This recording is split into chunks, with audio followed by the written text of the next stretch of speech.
From Kingston, Jamaica, this is CVM News at noon for Wednesday, March 19, 2025. I'm Ramon Gordon. Thank you so much for joining us.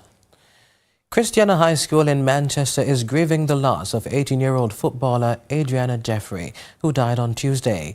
Jeffrey, who was asthmatic, fell ill during a football game. He was rushed to Percy Junior Hospital, where he was pronounced dead. The team's coach, Colin Malido, says Jeffrey will be deeply missed. Even on Sunday when we spoke for the last time, he said, "Chef, don't worry yourself. You're getting a goals in this year, a 6 goal may go give you. I'm not making up with this. This is our year to take in the trophy. We're going to take our challenges this year and our trophies because this is our year at the Christiana High School." He was a jovial student. He always be a fun. Even when you're sad, he comes to make you happy, always running some jokes, and I don't know what to say else because I don't know. He's the best of the best. The Hopewell Police in Hanover are intensifying efforts to eliminate gangs and curb violence. Deputy Superintendent Cable Sims reports a major decline in crimes, with 17 incidents recorded this year, down from the same period last year. He says his team is committed to maintaining this trend. We are committed to you, the people of Hopewell, and we are resolute in our determination to ensure that this parish remain safe and remain and we get as minimal amount of incidents as possible. 3 murders for last year is 3 too many. So far we have conceded none as I indicated. And of course we are hoping that come December 31st, the statistics that I just outlined will remain. With changes ahead for Jamaica Public Service Company customers, Energy Minister Darrell Vaz is encouraging users to control their electricity consumption through the prepaid system. Connect to JPS, whether prepaid, which is what we are pushing for. The prepaid will allow you to decide your own destiny in terms of how much money you spend and how you can conserve by virtue of the fact that you buy the credit for the JPS according to your needs. So prepaid electricity will put legal electricity within the reach of thousands. And because prepaid electricity allows you to buy the amount of electricity that you can afford, when you can afford it, it is completely in your control, as I indicated before. To incentivize the uptake of prepaid electricity services, the first 20,000 new prepaid customers will get 4,000 Jamaican dollars credit for electricity per month for 6 months under the GOJ House Wire and Inspection Program that will be implemented by JSIF. Importantly, 2,000 of the 4,000 credit will come from the JPS and the other 2,000 will come from the government. With hurricane season approaching, the Office of Disaster Preparedness and Emergency Management, ODPEM, is prioritizing better management of natural relief supplies stored for post-disaster assistance. The shift follows an Auditor General's report highlighting challenges in resource management. So we have ensured that the warehouse maintenance scheduling is in place. We have done a lot of training for our warehouse and logistics team, and we have ensured that we have also taken steps to ensure that we are doing proper labeling of our items to ensure that we can account specifically for our first in first out operation, which was one thing that was identified by the Auditor General. So those are some of the steps that we have taken to ensure that we are keeping as best as possible a proper logistics system to support the general public. The opposition has intensified its criticism of the agriculture sector in recent months, pointing to perceived weaknesses in the industry. However, at a recent JLP meeting, Agriculture Minister Floyd Green dismissed the concerns, arguing that the opposition lacks the credibility to speak on the sector. I realize the other side don't respect agriculture. The other side don't care for or respect our farmers. And you know, country people say about take sleep. I'm going to show you something. In all of my life, the opposition spokesperson for agriculture would sit in the House of Parliament. And I tell you why that is important. When the budget comes, you go to something we call Standing Finance Committee. And when you go to the committee, the opposition is supposed to be there to ask questions on behalf of the people. Well, let me tell you something. This is a man who say my leader. Him take out the man who used to be opposition spokesperson. This one, me sit down in the Standing Finance Committee and them say, do you have any questions? Me see people look at their phone and wait for WhatsApp message to get questions. They ask me as a minister. Local entrepreneurs are set to benefit from a $1 billion loan initiative by the National Commercial Bank, NCB. Head of Brand Sales, Kevin Ingram, shared details on Sunrise. Why did we start the NCB SME Growth Fund? We listen. One of the things, we have been having sessions, we go around the island, we talk to our customers, and they've been saying to us they need access, more access. Right. They want lower interest rates. And that's the main reason why we're launching this fund. So the fund is $1 billion, and each MSME can borrow up to $35 million for over 5 years. It can be used for working capital support. It can be used for capital expenditure, and it covers basically every segment of MSMEs, agriculture, manufacturing, your supermarket, your gas station, all of those persons can apply to this fund. So we listened. It's a creative industry? Creative industry as well. And I'm very excited about this, and brace for it. This is a 300 basis point reduction in interest rate. And let me just make it simple for everybody. Oh, wow. Let us say the rate was already, for a loan like this would have been 12.75. We're now charging 9.75. Single digit. No, you want me to repeat that? Let us say the rate was 12.75 for secured, it's now 9.75. Therefore, you should be registered for 2 years and be operating for 1 year. Now that 1 year is significant. Normally, you'll be told that you'll be operating for 2 years. This one is 1 year. So we're going back to listening to our customers, and we are not just giving you what you say that we should give you, but we're also anticipating new things so we can help build a better Jamaica. And with that, we take a break. Our discussion segment is next.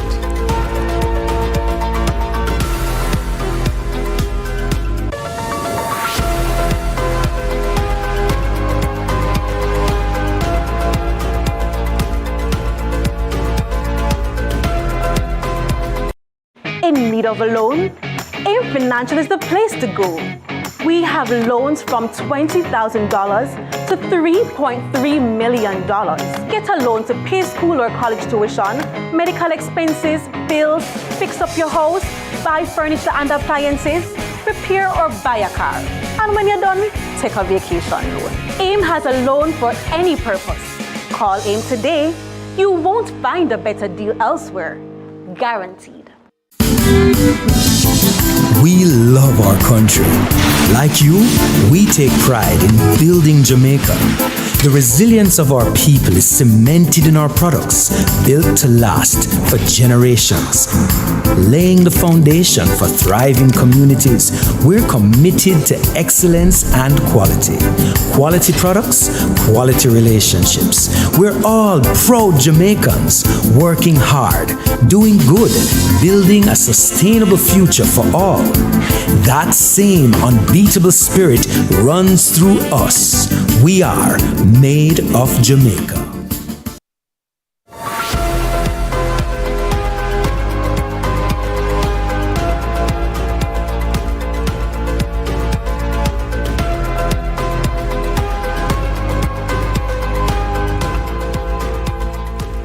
Welcome back. It's time for our discussion segment. The opposition leader delivered his budget presentation on Tuesday, sparking mixed reactions across social media. Joining us now to break it down is political commentator Sanjay Roden. Mr. Roden, again, thank you for joining us. Thank you for being on, Ramon. To kick things off, Sanjay, what's your overall analysis of Mark Golding's presentation? Let's start there.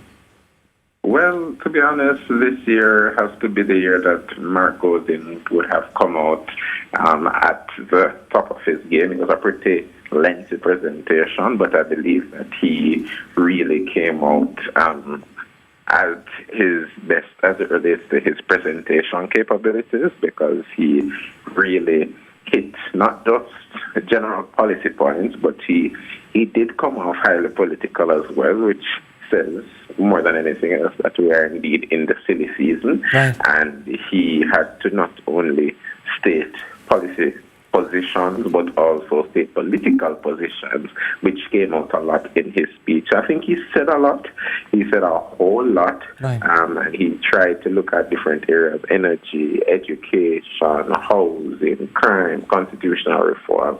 And I could continue listing because Right. he did talk about a lot. So Well, tell me what stood out here, Sanjay, because certainly for me, he did suggest making Bob Marley and Miss Lou national heroes in their own right, and he also did talk about education grants and ride-sharing systems. So what stood out to you as most significant, his contribution?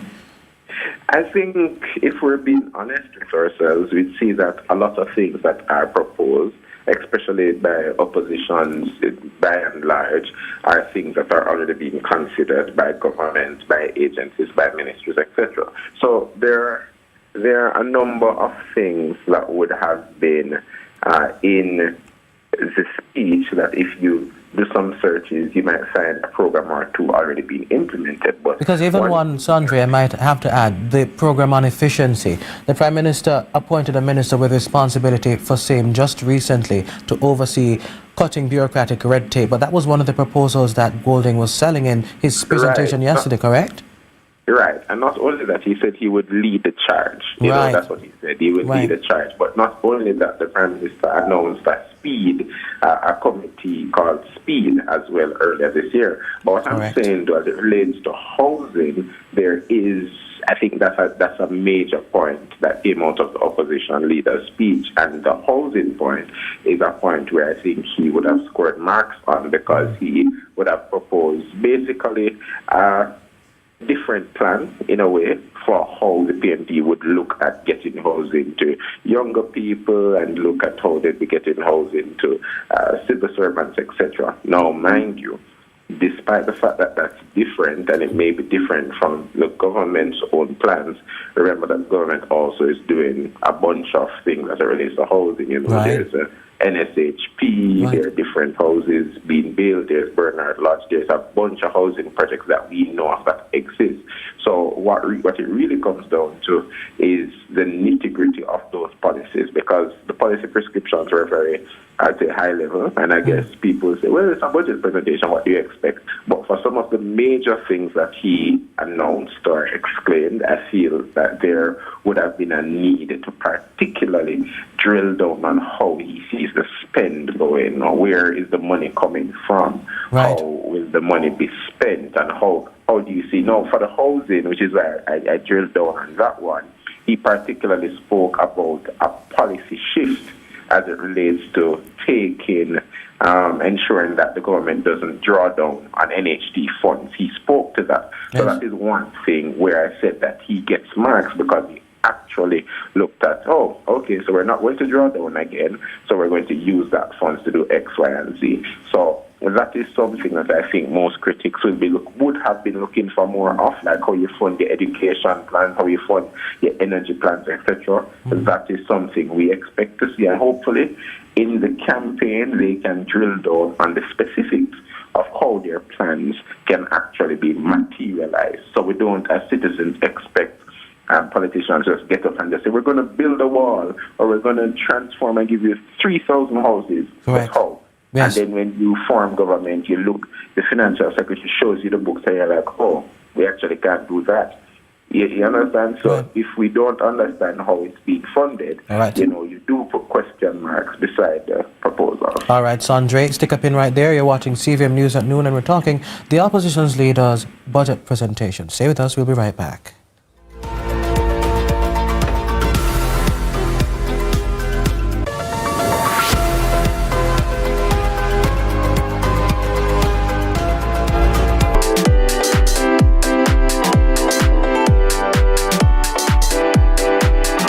The Time is brought to you by Ford Territory.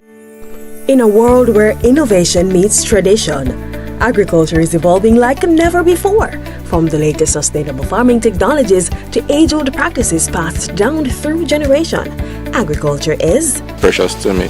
I love the animals. I don't mind getting my hands dirty. I love working. Join us right here on CVM TV every Sunday during news at 7 as we explore the people, the science, and the breakthroughs that are shaping the way we grow, eat, and live. You don't want to miss it. This is Farming Forward.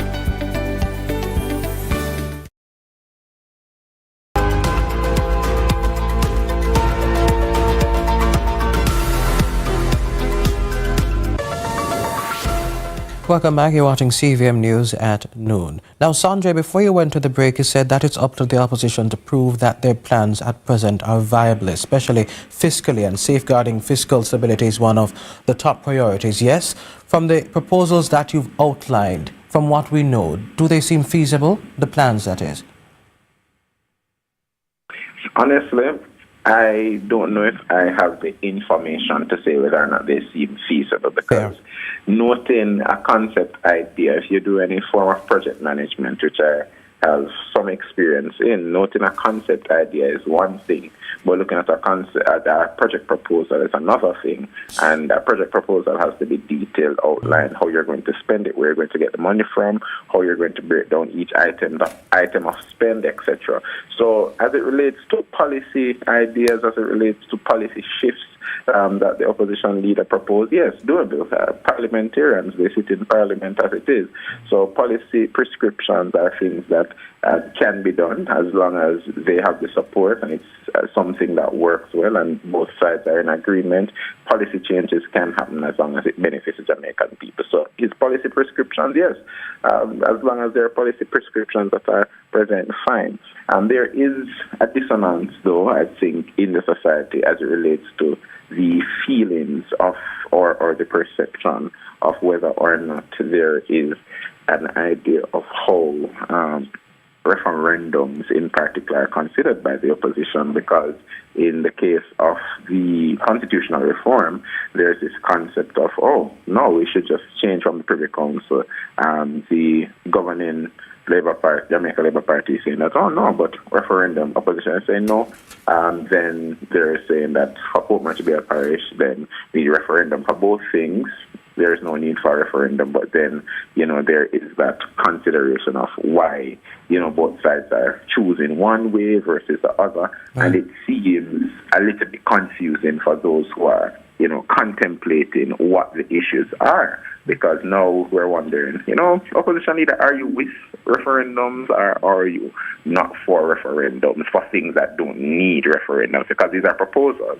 So these proposals are things that are workable policy-wise, but as it relates to the project plans, as I said, the housing plan, there was a policy prescription on how and the possibility of how it can be funded. Now, there is a policy prescription, but that doesn't mean it will work. But it means at least there's an identification of saying, oh, this is where we think we can get the spend from. For the others, we don't know specifically where it is you can get the spend from. So you can't look at it and say, oh, yes, man, this definitely will work. Because then you have to consider all the other things that are in the current budget. And remember that budgets aren't just looking at a politician and say, oh, he said he's going to save the world, we're going to do the budget for him. No. Jamaica is on a fiscally responsible path, which means that it's not the politicians that come up with the budget, it's the bureaucrats and the technocrats and the civil servants. So that has to be considered, which is why I'm saying be cautious of the proposals or the concept ideas that are proposed, because when it comes to the fact, when a leader actually goes into a ministry and sees what they have to deal with, that is when they now can decide, okay, this idea that I thought that I can implement or I can't implement, that's when they get to make those real meaningful decisions. All right, that was political commentator Sanjay Roden. Thank you so much for joining us, sir, sharing his insights on the opposition leader's budget presentation. Always a pleasure. Moving right along to international news, after 9 months in space, 2 astronauts have finally returned to Earth. Their SpaceX capsule made a fiery re-entry, deploying 4 parachutes for a gentle splashdown off Florida's coast. The mission, originally planned for 8 days, has now come to an end. More from BBC. Now, after 9 months stuck in space, a group of astronauts have returned